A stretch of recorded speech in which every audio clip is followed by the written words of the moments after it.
Welcome to Bolpur station এবং সেই বিখ্যাত জয়দেব কেন্দুলি মেলার যে মূল মন্দির।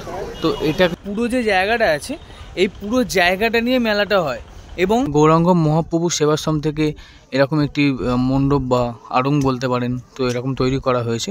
খাওয়া দাওয়া এর সাথে ফ্রি আছে, কোনো পয়সা লাগবে না খাওয়া দাওয়াতে। এবং গুড মর্নিং টু অল। সকাল সকাল কলকাতা এডি বেরিয়ে পড়েছে নতুনকে চিনতে এবং নতুনকে জানতে। তো আপনাদের নিয়ে যাবো আজকে একটা নতুন জায়গা এবং খোঁজ দেবো সেটারই। ভিডিওটা সম্পূর্ণ দেখতে থাকুন।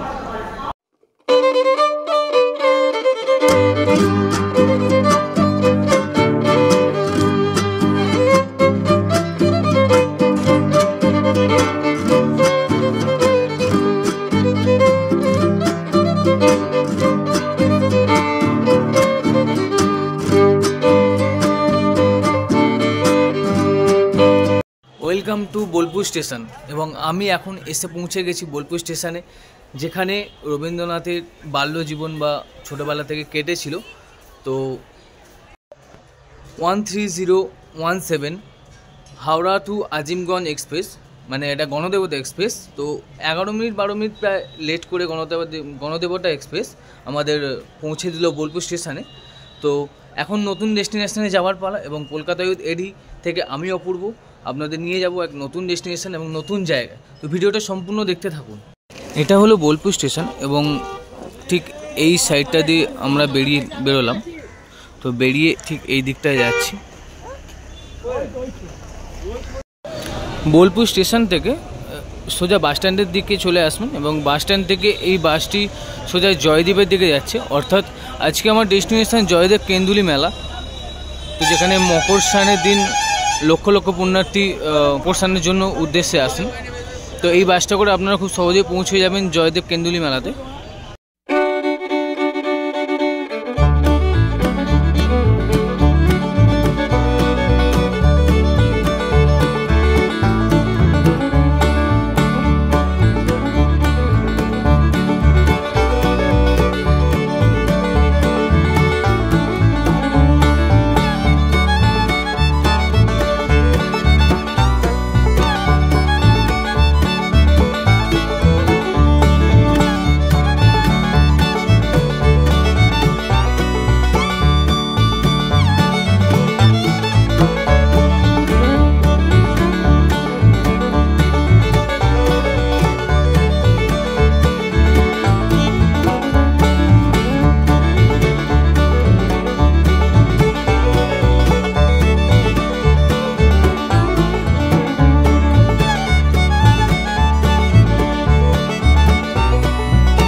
ফাইনালি এসে পৌঁছে গেছি জয়দেব কেন্দুলি মেলাতে এবং জয়দেব কেন্দুলি মেলার সম্পূর্ণ ডিটেলস এবং কিভাবে আসবেন সম্পূর্ণ থাকবে এই ভিডিওতে এবং দেখতে থাকুন পুরো ভিডিওটা। বাস থেকে নামবেন এই জায়গাটা এবং যে জায়গাটা বাস থেকে নামবেন ঠিক তার বাঁদিকে আপনারা দেখলেই দেখতে পাবেন সেই বিখ্যাত জয়দেবের মন্দির। অর্থাৎ যে মন্দিরকে কেন্দ্র করে এই মেলাটি এখানে উপস্থিত হয় ঠিক বাউনের দিন থেকে।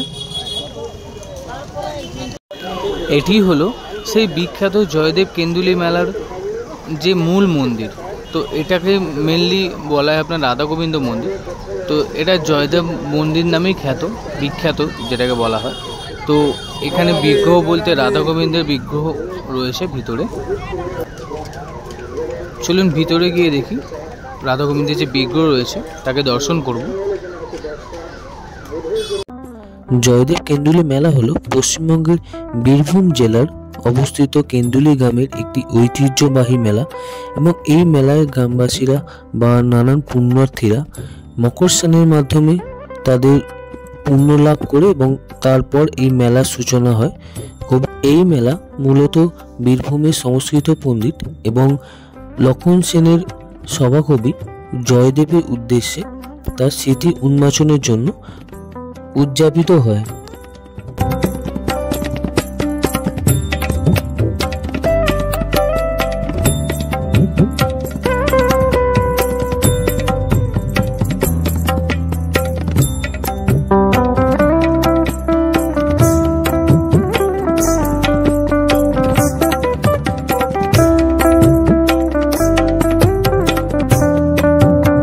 জয়দেব মন্দিরের ভেতরে আপনারা দেখতে পাচ্ছেন একটি রাধা গোবিন্দর মন্দির মূর্তি রয়েছে। তো পাশেই রয়েছে কবি জয়দেব এবং তার পাশেই রয়েছে মাতা পদ্মাবতী। তো এই হলো আপনার জয়দেব মন্দির, অর্থাৎ রাধা বিনোদ যে মন্দিরটি, যেটাকে জয়দেব মন্দির নামে পরিচিত, তার ঠিক ভিতরের লুকটা। তো আমরা পেয়ে গেছি জয়দেব মন্দিরে একজন ভক্তকে, অর্থাৎ পূজারীকে। তো তার মুখ থেকে জেনে নেবো কিছু কথা। তো ভাই, এই মন্দিরটি কবে প্রতিষ্ঠা হয়েছিল? এই মন্দিরের 1683 সালে। এবং এই মন্দিরের পিছনে যে ইতিহাস রয়েছে, তো সেইটা নিয়ে তুমি কি বলবে? ইতিহাস বলতে আপনার জয়দেব তো গীত গোবিন্দ রচনা করতে করতে আপনার ওই উপরের লাইনটা লিখেছিলেন, সরগর খন্দ্রং মৌ শিরসীমান্তলা আর দেহিপদ পল্লব মুদারাও। ওই লাইনটা আপনার জয়দেব লিখতে আর লিখেননি। জয়দেব মনে করছে আমি রাধার চরণ কৃষ্ণের মাথায় কি করে দেবো। তখন আপনার জয়দেব যখন আর লিখলেন না, পদ্মাবতীকে বললেন যে আমি কাটোয়ায় স্নানে চললাম, যে এসে আমি যদি পারি তখন গীত গোবিন্দ সম্পূর্ণ করব। নিয়ে সেরকম বেশি আপনার জয়দেব চলে গেলেন কাটোয়া। আর জয়দেবের বেশ ধরে এলেন শ্রীকৃষ্ণ নিজে এসে পদ্মাবতীকে বলছেন যে আমার আজকে শরীরটা সেরকম কিছু লাগছে না, আমাকে ঘরে জল দাও, স্নান করি, নিয়ে গীত গোবিন্দ লেখা সম্পূর্ণ করব।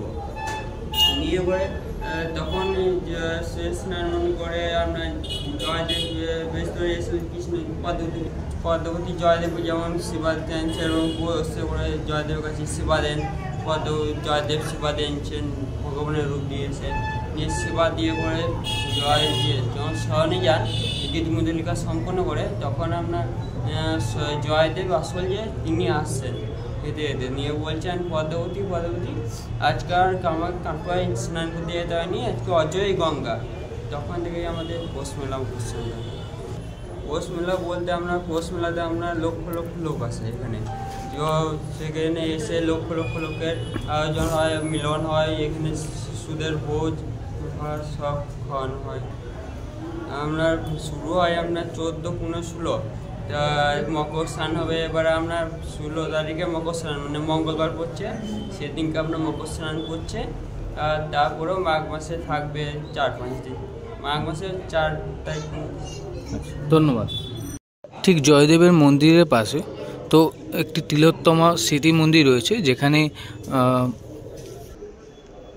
জয়দেব পদ্মাবতীর সাধনস্থল এবং রাধাকৃষ্ণের লীলাভূমি আছে। এবং ভক্ত হনুমান এবং তার তিলোত্তমার স্মৃতির উদ্দেশ্যে এই মন্দিরটি তখনকার দিনের জমিদার নির্মাণ করেছিলেন, ঠিক জয়দেবের মন্দিরের পাশেই। এবং কীর্তনের জন্য এরকম একটা বড় জায়গা আছে, যেটাকে সভাকক্ষ বলা হয়। ঠিক এইখানে বাউল যে সঙ্গীতরা থাকে এবং যারা কীর্তনিয়ারা থাকে, তো এই জায়গাটায় মূলত তারা কীর্তন করেন।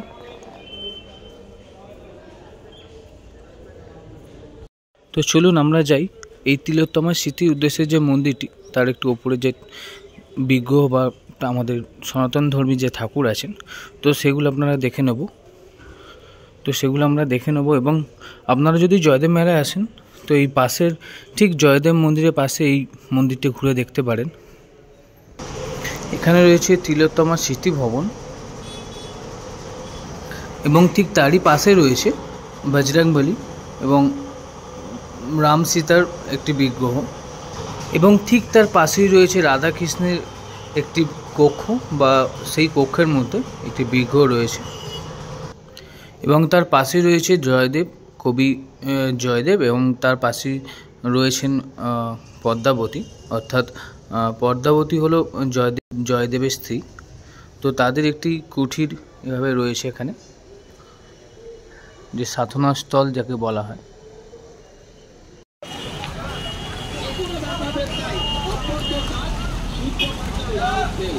ভারতে বেশ কিছু মেলা হয়, তার মধ্যে এবছর খুব জনপ্রিয় মেলা হলো কুম্ভ মেলা, এবং তারই পর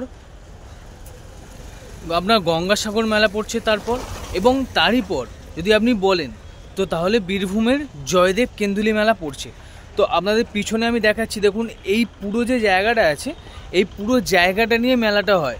এবং সোমবার বাউনি এবং তার সাথে মঙ্গলবার এই অজয় নদীর ধারে অনুষ্ঠিত হবে জয়দেব কেন্দুলি মেলা। তো এটা আপনারা দেখতে পাচ্ছেন, তার ঠিক প্রস্তুতি চলছে। আগামী মঙ্গলবার ভোরবেলা এখানে মকর স্নান আছে। লক্ষ লক্ষ পুণ্যার্থীর ভিড় হবে ঠিক এই জায়গাটায়, এবং এই জায়গাটায় দেখতে পাচ্ছেন আপনারা পুরো জায়গাটা জুড়ে প্রচুর দোকান করা হয়েছে, এবং তার সাথে সাথে এই সাইডগুলোতে কিছু টেন্ট বা কিছু থাকার জায়গা আছে, যেখানে থাকা এবং খাওয়া পুরো ফ্রি 3 দিনের জন্য। তো আপনারা আসতে পারেন এখানে, এবং মকরের যে পূর্ণ স্নান মকর সংক্রান্তিতে সেই স্নানটি করতে পারেন। যে কারণে অজয় নদীর তীরে এই পূর্ণ স্নান এত বিখ্যাত, সেটিই হলো এই অজয় নদীর যে জল। তো তাই সেই জলেতে মকর সংক্রান্তির দিন মানুষের পূর্ণ স্নান করে পুণ্য লাভ করার উদ্দেশ্যেই এই জায়গাটায় ঠিক লক্ষ লক্ষ ভক্ত জমায়েত করেন। এবং এই সাইডগুলো আপনারা দেখতে পাচ্ছেন এখনও মূর্তি করার কাজ চলছে। এই মূর্তিগুলো কেন করা হচ্ছে এবং কোথায় রাখা হবে সেগুলো আপনাদের দেখাবো। এরকমভাবে বড় বড় টানেল লাগিয়ে তার মাঝখানে এরকম বালির বস্তা ফেলে, তো জলের যে গতি সেই গতিকে বজায় রাখা হয়েছে। যেহেতু এখানে চড়াটা বেশি, তাই অজয় নদী থেকে মাটি তুলে এই জায়গাটায় জলটিকে জমিয়ে রাখা হয়। এবং সামনে যে দেখতে পাচ্ছেন যে বাঁশের যে ব্যারিকেডটা করা রয়েছে, তো ওই ব্যারিকেড পর্যন্ত আপনি যেতে পারবেন। তার একটি সুসম্মত ব্যবস্থা এখানে প্রশাসন থেকে করা হয়েছে, এবং একটি অস্থায়ী ব্রিজ নির্মাণ করা হয়েছে, যার মাঝখানে টানেল লাগানো হয়েছে যাতে জলটা পাস করার জন্য কোনো প্রবলেম না হয়। আর ঠিক মঙ্গলবার ভোরবেলাতে এই জায়গাটাতেই লক্ষ লক্ষ মানুষের ভিড়টা চোখে পড়বে। আরও একটা মূর্তি খুব সামনে থেকে আপনাদের দেখাই। দেখুন এখানে কাকু রং করছেন, কারণ মাত্র একদিন বাকি আর এই জয়দেব কেন্দুলি মেলা অনুষ্ঠিত হতে, এবং মকর স্নানের মাত্র 1 দিন বা 2 দিন বাকি। তো এই মুহূর্তে শেষ মুহূর্তের কাজ এই কাকু সম্পন্ন করছেন, এবং এই মূর্তিগুলো এখানেই থাকবে। এবং রাস্তার ধারেও বহু মূর্তি রাখা হয়েছে, এরকম কালী ঠাকুর আছে, তার সাথে সাথে এরকম রাধা গোবিন্দের মূর্তি আছে, নানান ধরনের কালী এনারা এখানে তৈরি করছেন। দান করে মানুষের তো চাল পয়সা হয়। আচ্ছা, এই রাস্তার ধারে ঠাকুরগুলো করার এটাই উদ্দেশ্য নাকি? মানে সব রাস্তার ধারে দিব। আচ্ছা আচ্ছা আচ্ছা চান করবে তখন আচ্ছা, পূর্ণ স্নানের পর দক্ষিণা দিয়ে যাবে তো? হ্যাঁ। আচ্ছা, তো এই মূর্তিগুলো করার একটাই উদ্দেশ্য, যেগুলো পূর্ণ স্নান করার পর, মকরে পূর্ণ স্নান করার পর যারা দক্ষিণা দিতে চাইবে, তো এই ঠাকুরগুলির সামনে দক্ষিণা দিয়ে যাবে। সাথে সাথে রয়েছে শিবলিঙ্গ আছে, এবং তার তৈরি করা সাপ, শিবলিঙ্গর পাশে যে সাপ থাকে সেই সাপও আছে। এবং তারই সাথে দেখতে পাচ্ছেন এখানে দিদি লাস্ট ফিনিশিং যেটা হয় শেষ মুহূর্তের কাজ, তো উনি শেষ মুহূর্তের কাজটাই করছে। এরকম বড় বড় সাইজের কালী ঠাকুরও বানানো হয়। বলুন। আমরা প্রতি বছরই করি, মানুষ চান করে এখানে দান করে যায়, এই জন্যই করি। আমরা এখানে বসে থাকি, এখানে সবাই দান করে যায়, চাল পয়সা খাবার কাপড় চোপড় সব দান করে আমরা প্রতি বছরই করি। আমার বাবা করেছে, আমার বাবা থেকে আমার দাদুরা করে গেছে, এবারে বাবা থেকে এবারে আমরা করেছি, বাবা দাদু ঠাকুমা সবাই করে গেছে, আমরাও করছি। এই জন্য মানুষ দান করে, এখানে চান করে এখানে দান করে। তো দিদি যেটা জানাছিলেন, পূর্ণ স্নানের পর এইখানে ঠাকুরগুলোর সামনে, মূর্তিগুলোর সামনে মানুষের চাল পয়সা এবং নানান জিনিস সামগ্রী দান করে যায় তাদের পুণ্য লাভের উদ্দেশ্যে। একটু আগে আপনাদের যে মূর্তিগুলো দেখাচ্ছিলাম ওখানে তৈরি করছেন, তো দেখুন এই জায়গাগুলোতে ঠিক এই যে অস্থায়ী ব্রিজটা আছে, যে ব্রিজটা অজয় নদীর উপর নির্মাণ করা হয়েছে, তো ঠিক তার সাইডে এরকম কালী ঠাকুর এবং তার সাথে শিব ঠাকুর এবং তার সাথে সতীর দেহ বা শিবলিঙ্গ বা সাপ, এরকম নানান জিনিস, নানান বিগ্রহ তৈরি করে রাখা হয়েছে, নানান মূর্তি তৈরি করে রাখা হয়েছে। তাদের একটাই উদ্দেশ্য, যাতে মকর স্নানের পর যখন মকর স্নান হয়ে যাবে তার যে পুণ্য লাভ হলো, সেই পুণ্য লাভের পর কিছু টাকা বা পয়সা বা খাবার জিনিস বা যাই কিছু হোক, তো তারা দান করে যাবেন।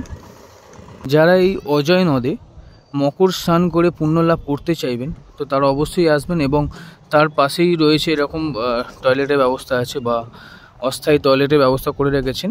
এখানটা সম্ভবত পুরুষদের জন্য আছে এবং ওখানে সম্ভবত মহিলাদের জন্য আছে, দুজনদের জন্য আলাদা আলাদা টয়লেটের ব্যবস্থা আছে।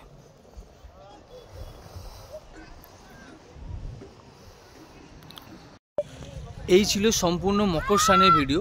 যদি আপনাদের ভিডিওটা ভালো লেগে থাকে তাহলে একটা লাইক করবেন এবং শেয়ার করবেন এবং সাবস্ক্রাইব করে রাখবেন কলকাতা উইথ এডি চ্যানেলকে, এবং কমেন্ট করে জানাবেন আপনাদের ভিডিওটা কেমন লাগলো। সব কিছু ডেসক্রিপশানে দেওয়া থাকবে, আপনারা প্লিজ একবার চেক করে নেবেন।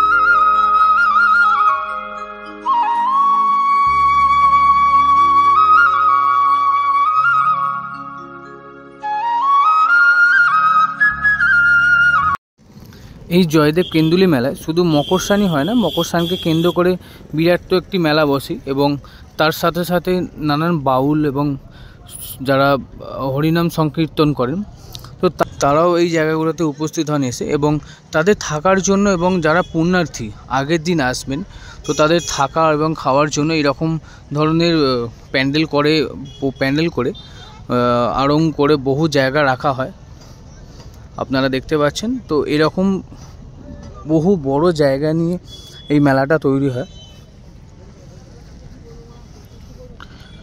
হরিনাম সংকীর্তন এবং বাউল যারা সঙ্গীত শিল্পী আছেন তো তাদের জন্য এরকম বড় বড় থাকার জায়গা করা হয়, এবং এর মধ্যেই যে বাউল গান এবং হরিনাম সংকীর্তনের যে আড়ং তো সেটা এই জায়গাগুলোতেই বসে। নানান সেবাশ্রম থেকে এই জায়গায় এরকম প্যান্ডেল তৈরি করা হয়। তো সেরকমই দেখুন এখানে গৌরাঙ্গ মহাপ্রভু সেবাশ্রম থেকে এরকম একটি মণ্ডপ বা আড়ং বলতে পারেন তো এরকম তৈরি করা হয়েছে, এবং আপনারা যদি এখানে স্নান করতে আসেন বা জয়দেব মেলায় যদি আসেন তো তাহলে আপনাদের এর মধ্যে থাকতে হবে, অর্থাৎ আপনারা এখানে গান শুনবেন, বাউল গান হবে, হরিনাম সংকীর্তন হবে, আর তার সাথে খাওয়া দাওয়া এর সাথে ফ্রি আছে, কোনো পয়সা লাগবে না খাওয়া দাওয়াতে। এবং এই যে সামনের মণ্ডপটা দেখতে পাচ্ছেন এই জায়গাটাতেই ঠিক হরিনাম সংকীর্তন বা বাউল গানটা এই জায়গাতেই হবে, সম্ভবত ওইখানে একটি রাধা গোবিন্দের হয়তো মূর্তি থাকবে। তো এই জায়গাগুলোতেই আপনারা বসে গান শুনতে পারবেন, এরকম বড় বড় জায়গা করা আছে, এরকম বহু আড়ং তৈরি করা আছে এখানে।